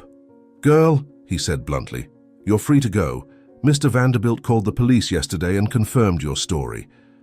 Lyra blinked, incredulous for a moment before the reality hit her. He survived?" Her voice was weak, filled with disbelief. The officer gave a brief nod, though he wasn't interested in going into details. "Yes, he's alive. And he confirmed that you tried to help him. You can leave now." He unlocked the cell and stepped back, leaving the door open. Lyra stood there for a moment, absorbing the news. Silas had survived, and more than that, he had told the truth. The feeling of relief was overwhelming, and for a moment she nearly collapsed from exhaustion. As she stood up, she felt her legs trembling. She hadn't slept properly or eaten anything since she had been arrested. The emptiness in her stomach was now accompanied by a mix of anxiety and relief. "I'm free, finally," she thought, with a hint of a smile. But at the same time, reality sank back in. She was still out on the streets alone, and now she needed to find a way to survive. As she left the cell and crossed the corridors of the police station, Lyra passed by other officers who barely looked at her. They no longer saw her as a threat or someone important. She was just another poor child, someone who didn't matter in the grand scheme of things. "I've become invisible to them again, as always," she thought as she crossed the main door of the police station and felt the cold morning wind hit her face. Outside, the city streets seemed the same as ever. The movement was starting to grow as the day progressed, but Lyra felt isolated in the midst of the crowd. She pulled the tattered coat around herself, trying to warm up while her eyes searched for somewhere she could go. "I need to eat. Anything," she thought as her stomach growled with hunger. She began to walk aimlessly as she always did, letting her thoughts wander. The city was immense, and people passed by her without paying attention. She knew she would become that invisible girl again, struggling to survive, but something within her had changed. Silas had told the truth, and that made her feel less alone in the world, even though he was far away. "I helped him. And he helped me too," she thought, as she followed along the sidewalks. Hours passed and Lyra felt the weariness weighing on her body. Hunger was a constant, and each step she took seemed more difficult. Her mind turned to the Sterling restaurant. "There's always the best leftovers there. I can find food there." The thought was desperate, but there were no other options. She decided to go to the restaurant, hoping that with a little luck she could find something to sustain her for another day. The path to the Sterling was long, and every corner she turned seemed colder than the last. When she finally got near the restaurant, memories of the last time she had been there invaded her. She remembered the disdain with which she had been treated, the cruel words she had heard. "They can't see me near the trash cans," she thought, feeling her stomach contract in anticipation. But hunger was stronger than fear. "I just need to try. Find something to eat." She crouched down near one of the trash cans and began to rummage through it, looking for anything she could eat. A piece of bread, perhaps. "I just need a little to survive the day," she muttered to herself as she continued her search. The smell of spoiled food no longer bothered her. It was part of her reality now. But at the very moment she was about to find something, a noise behind her made her freeze. Slow and deliberate footsteps, as if someone were approaching on purpose but in no hurry. Lyra felt her body tense up and her heart began to race. "Someone saw me. I shouldn't have come," she thought, fear growing inside her. She turned slowly, and her eyes widened as she saw Grace. The woman was there, standing a few meters away, dressed in black and with a sharp gaze, like a predator who had just found her prey. There was an expression of pure rage on her face, but also something more. Revenge. Lyra instinctively took a step back, but there was nowhere to run. "You shouldn't be here," Lyra whispered, her voice failing with fear. Grace laughed, a cold and calculated sound that echoed through the alley. "You really thought you'd get away with all this unscathed, girl? That your pathetic attempt to save Silas wouldn't have consequences? I heard you tell the police officers at the hospital that you always came here to look for leftovers. I knew it was only a matter of time until I found you." She approached slowly, her eyes gleaming with hatred. "I'm going to teach you that no one, absolutely no one, messes with my plans." Lyra tried to back away, but her back hit the wall of the alley. She was trapped. I just wanted to help him," she said, trying to stay calm, but her whole body was trembling. "It was the right thing to do. He's a good man. I've read about him in the—" Grace interrupted her with a brusque gesture. "Shut up!" Her voice was a venomous whisper, filled with restrained rage. "You almost ruined everything. If it weren't for you, Silas wouldn't be alive now, and I would have everything I deserve." Grace took another step forward, and Lyra could see a metallic glint in her hands. A small but sharp knife glinting in the dim light of the alley. Lyra's heart raced, and her body froze in pure terror. "She's going to try to take my life too," she thought, fear taking over her thoughts. Grace was holding something shiny in her hand, getting closer and closer. "You made a choice, girl," she said, with a twisted smile on her lips. "And now you're going to pay for it?" Silas drove through the bustling city streets, his mind a jumble of worries and uncertainties. After leaving the mansion and talking to the police, his only concern was to find Lyra. He knew she had been released from the police station, but no one knew where she was. "She must be wandering the streets, without food, without a place to go," he thought, his heart aching. He felt an immense responsibility for that girl, who risked everything to save him, and now seemed to be at the mercy of the cruel world to which she had never belonged. As he drove, his mind returned to the moment when it all began, the Sterling restaurant. It was there that Lyra had warned him, had tried to prevent something worse from happening. Maybe she went back there, he thought. It was a distant possibility, but he knew that Lyra, starving and desperate, might have tried to return to the place where she had found food before. Without hesitation, Silas decided to drive to the restaurant, hoping his instincts were right. Traffic was slow and every second seemed to drag like torture. Guilt weighed on him like a mountain. She risked everything for me, and I still haven't really been able to help her. He accelerated as much as he could, feeling the tension growing in his chest. He needed to find her. He needed to make sure she was safe. When he finally got close to the Sterling, he hastily parked the car. His heart was pounding as he got out and ran toward the back of the restaurant, where he knew Lyra usually looked for food. "Please, let me find her and be able to repay her for everything she's done for me," he thought, anxiety gnawing at him. The muffled sound of voices in the alley made him stop suddenly. He approached slowly, trying to understand what was happening. It was then that he heard a scream, the sound of a child's pure terror that made Silas's blood run cold.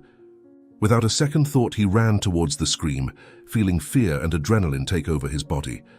It could be the girl who saved me. She could be in danger. I need to stop someone from harming her, he thought. As he turned the corner of the alley, Silas froze at the sight before him. Grace was a few meters away from Lyra, holding a shiny object, her gaze full of hatred. Lyra was cornered against the wall, her eyes wide with terror. "Grace, stop!" Silas shouted, his voice hoarse with anger and despair. He knew he had no time to waste. Grace turned to him, a venomous smile on her lips. "Ah, Silas, you always show up at the most inconvenient moments, don't you?" She raised the knife, pointing it at Lyra. "I should have finished you off when I had the chance. Now I'll finish what I started." Silas's heart seemed to beat in his throat. He knew Grace was willing to do anything, and that Lyra was defenseless. He needed to act quickly, but any wrong move could be fatal for Lyra. "Grace, please, you don't need to do this," he said, trying to buy time. "Enough is enough. Don't hurt this girl. She did nothing to deserve this. She's just an innocent child. She doesn't deserve any of this." Grace laughed, a harsh sound that reverberated against the alley walls. "You think this is about what she deserves, Silas? She ruined my plans. I'm not going to let her get away after everything she's done." She took another step forward, holding the knife firmly. Silas knew there was no more time for talking. With an adrenaline rush, he ran toward Grace, trying to disarm her before she could attack. "I'm not going to let you hurt her," he shouted as he extended his hand to disarm her. Grace tried to pull away, but Silas managed to grab her arm, twisting it forcefully. However, the object slipped in her hand, and in a desperate move, Grace managed to wound him in the shoulder. Silas let out a cry of pain, but did not let it stop him. He held the blade tighter, trying to completely disarm her. "I'm not giving up," he muttered through gritted teeth, feeling the warm blood dripping down his shoulder. Lyra watched everything, paralyzed with fear. She saw when Silas was struck, and something inside her awoke. "He's getting hurt to save me. I can't just stand there." With her heart racing, Lyra threw herself forward, trying to help. She grabbed Grace's arm, trying to pull her away from Silas. "Stop, you're going to hurt him!"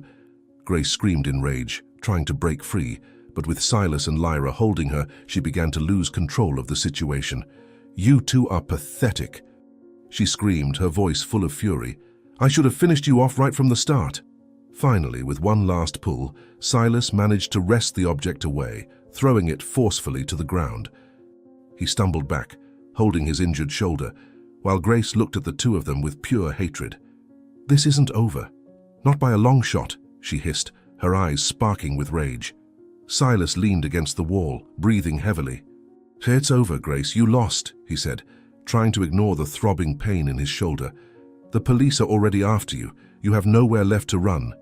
Grace looked around, as if searching for a way to escape, but knew she was cornered. She took a step back, her eyes fixed on Lyra with a deadly glare. "This isn't over, girl. I'll find a way to finish you off." Lyra, still trembling, stood beside Silas, trying to be brave, but her entire body was shaking. "You won't hurt me anymore. Not with him here," she said, her voice weak but determined. She looked at Silas, seeing the blood dripping from his shoulder, and felt the urgency of the situation. "Silas, you're hurt. We need help." Silas nodded, feeling weakness overtake his body. "I'm okay, and we can't let her get away again." He turned. "This ends here, Grace," Silas said firmly, even as he felt his body give in to the pain. "There's nowhere left for you to run. The police will find you." Grace looked at him with pure hatred, but this time there was no way for her to escape. The restaurant customers, upon hearing the screams, called the police. The sound of sirens finally began to echo in the distance, and Grace knew her time had run out. She looked at Silas, then at Lyra, and let out a sigh of defeat. "You two will pay for this," she said, her voice low and laden with rage. The officers arrived in the alley, quickly handcuffing Grace, who did not resist, but kept her gaze fixed on Silas and Lyra, promising revenge with the deadly silence of her eyes. As she was led away, Lyra ran to Silas, who could barely stand. "Silas, you need a doctor. The cut is deep." Silas smiled faintly, even with the evident pain on his face. "I'll be okay. You're safe. And that's what matters," he said, before closing his eyes for a brief moment, exhausted. Minutes later, the muffled sound of sirens began to fade, as Grace was taken away by the police, leaving Silas and Lyra in the alley in a tense silence. Silas was injured, but his greatest concern was Lyra. He looked at the girl, who, even pale and trembling, was by his side, holding him with a firmness that belied her fragility.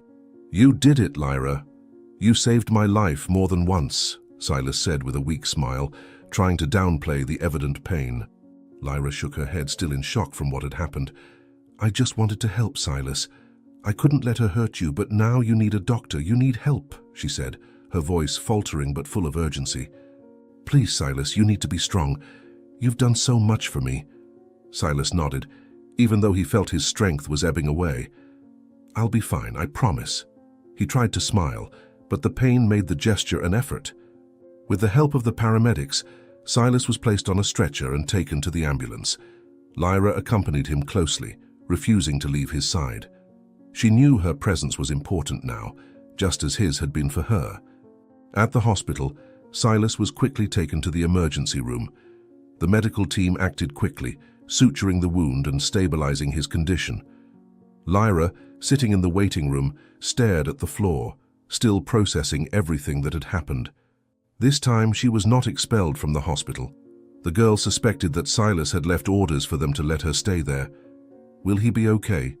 I hope the doctors can help him. He doesn't deserve to be hurt because of that evil woman." The thought swirled in her mind like a whirlwind. Hours passed until one of the doctors came out to speak with her. "He's out of danger. The cut was deep, but he'll recover completely," the doctor said with an encouraging smile. Lyra let out a relieved sigh, tears of relief filling her eyes. "Thank God," she murmured, feeling the weight of the last few hours finally lifting a little from her shoulders. When Lyra was finally able to see him, Silas was awake, though still weak. He smiled at seeing her enter the room, as if the sight of her was all he needed to feel better.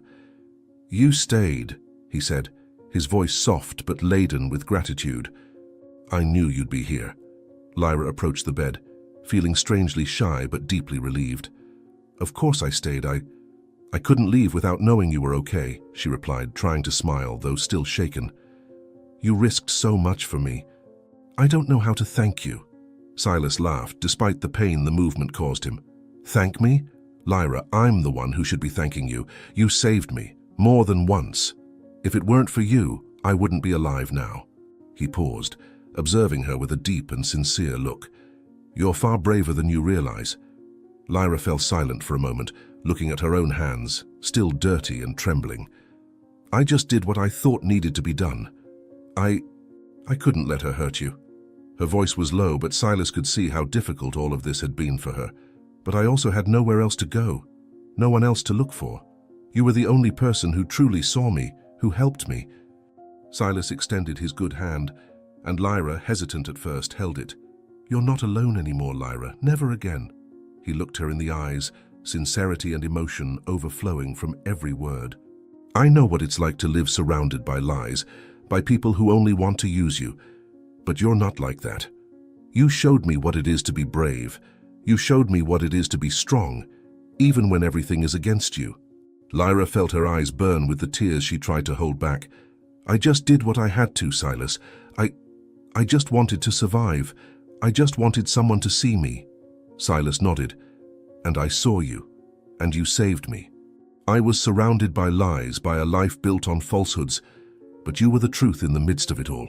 Without you, I would have died, not just physically, but in spirit. You gave me a second chance." He paused, taking a deeper breath before continuing. "And I want to give you the same chance. I imagine living on the streets isn't easy, especially when you're a child. Before all this happened, I always did what I could to help those most in need, but I never imagined that one day someone who needed my help so much would save me. I want you to know that you can have a home, a family. I want you to come live with me if you want. No child deserves to live without a roof and people to care for them." Lyra blinked, confused and surprised. "Live with you? But I can't. I'm not like you, Silas. I come from the streets. I have nothing. It wouldn't be right." Silas squeezed her hand tighter. "You saved my life, Lyra, and now I want to save yours. You don't have to live on the streets anymore. You don't have to look for food in the trash or hide from people who ignore you. I want to offer you a home, a place where you'll be cared for, where you'll receive love and fraternal care." Lyra was silent for a moment, processing what he had just said. The offer seemed surreal, like an impossible dream. She had always imagined that her life would be an endless cycle of struggles and loneliness, but now before her was Silas, offering something she never thought she would have. I don't know what to say. I've never had this before," she whispered, still in disbelief. Silas smiled with a tender expression. "I know it's hard to believe, but I want to be the family you never had. I want to be the father you could never have. You have proven to be more of my family than anyone else. You deserve a chance to be happy, to have a future, little one. And I want to be a part of that." He paused, his eyes fixed on hers. "Please, Lyra, let me help you just as you helped me." Tears finally rolled down Lyra's face. She tried to speak, but the words were lost in her throat. All she could do was slowly nod, accepting what Silas was offering her. I accept," she murmured, her voice trembling with emotion. "I accept. Thank you, Silas. Thank you for giving me a chance. A new life." Silas felt a wave of relief and happiness flood his heart. "I will always be here for you, Lyra. Always." He closed his eyes for a moment, letting the weariness and emotion take over, but with a peaceful heart. "We will build something together. A new life for both of us." The days that followed were marked by significant changes. Silas went through a period of recovery in the hospital, but his health was rapidly improving. Lyra remained by his side the entire time, and their connection only grew stronger. Grace was kept in custody, no longer threatening their lives. The cycle of pain and lies she had caused was finally broken. After Silas's discharge, he took Lyra to his home, not as a guest but as part of his new family. The mansion that was once cold and filled with dark secrets now began to have a new energy, with Lyra's presence bringing life and renewal. The young woman who once had no one now had Silas, someone who promised to take care of her and give her the opportunity to have a decent life. As they adjusted to their new routine, Silas and Lyra talked at length about their past lives and the challenges they had both faced. "I never thought I would find someone like you," Silas said one day as they walked through the house's garden. "You showed me that life can be much more than wealth and status." Lyra smiled, still shy but full of gratitude. "And you showed me that there is kindness in the world, Father, that I can be someone, that I deserve to be loved." She looked at him with eyes full of admiration. "You are the father I always dreamed of having, and I'm so grateful for that." Silas laughed, but with tears in his eyes. "I promise, Lyra, I will never leave you alone. You are my daughter now, and you will receive the best I can provide. You will always have me to look after you." And so, what began with pain, betrayal, and lies transformed into a story of redemption, love, and new beginnings. Grace, who had caused so much suffering, was now imprisoned, unable to interfere in Silas and Lyra's lives again. The dark past, which once seemed inescapable, was left behind, and over time, the wounds Grace had caused began to heal. Her imprisonment brought not only justice, but also closure, allowing Silas and Lyra to move forward without fear of her pursuing them again. Silas and Lyra, united by bonds stronger than any blood, began to build a new life together.